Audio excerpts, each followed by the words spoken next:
Hi guys, good morning. My name is Ariante. If you're watching this video, please like and subscribe to my channel to grow with me. Today's video I wanted to make is called Love is Devotion. And I wanted to make this video because, of course, as you know, if you've watched my videos, I've been studying the Bhagavad Gita. And one of the biggest things that have stuck out to me is just the idea that you can live your life in devotion to God.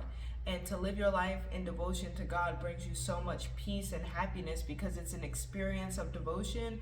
It's an experience of love, because the definition of devotion is love or deep loyalty to a person or thing, right?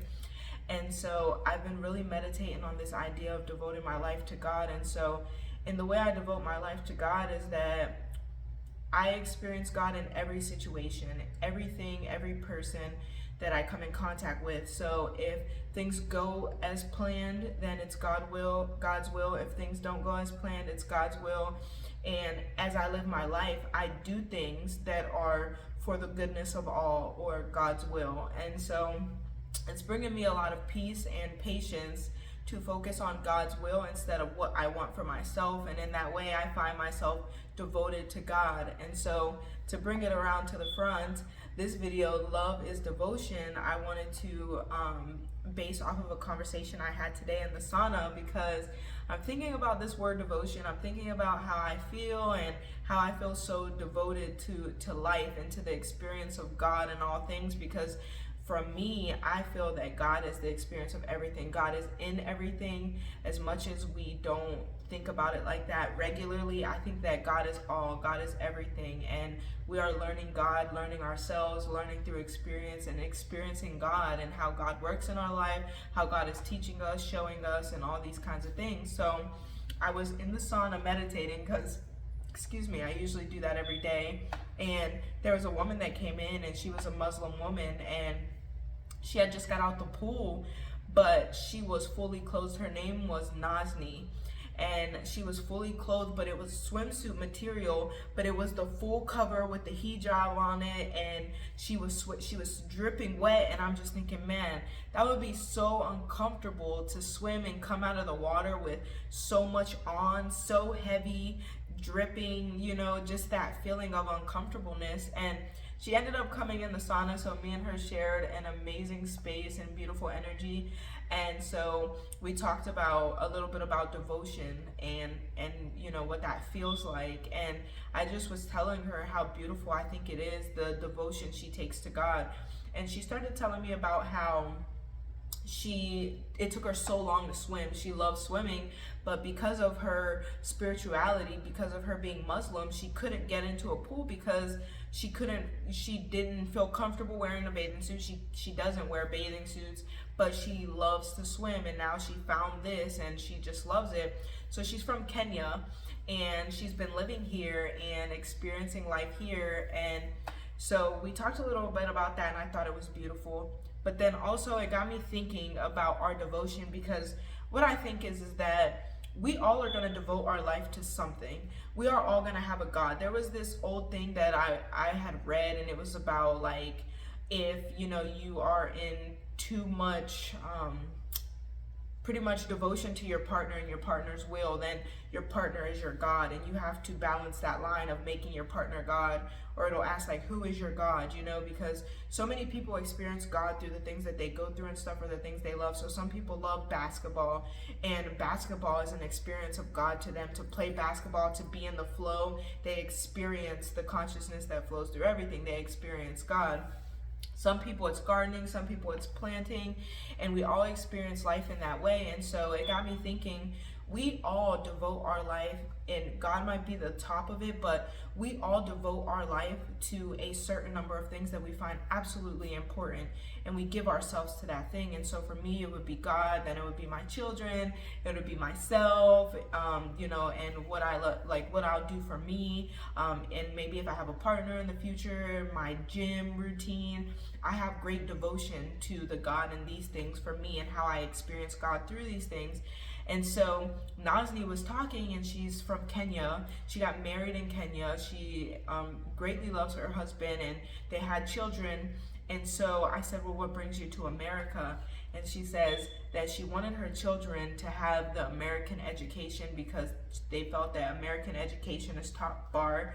So she left everything she loved. She's been to Mecca 5 times. She's went to Mecca. So she lives her life in great devotion. But obviously as a mom, she lives her life in devotion to her children as well. And so she left from Kenya that she loved so much, and she brought her children here just for them to get the education because she didn't want them to have the education there. And I think about how we sacrifice in that way for the things we love, the devotion we have to our beloved. And I think it's so beautiful that she left everything she loved to say, hey, I want my children to have this. So then she tells me about her life and how she started working at Seminole State College, and they cut her hours and they weren't, paying her as much as she wanted, but she just loved being there and helping the students so much that she devoted her life to it in a way that even when they cut her hours, she stayed because she just loved being there. She loved the energy of helping people, and so she devoted her life in that way to Seminole State College. And so it's got me thinking about devotion and what devotion means to me, and devoting my life to God means to me. And I think it's, I love you so much that I will give you my love and loyalty, even if there are things that I compromise about myself for it.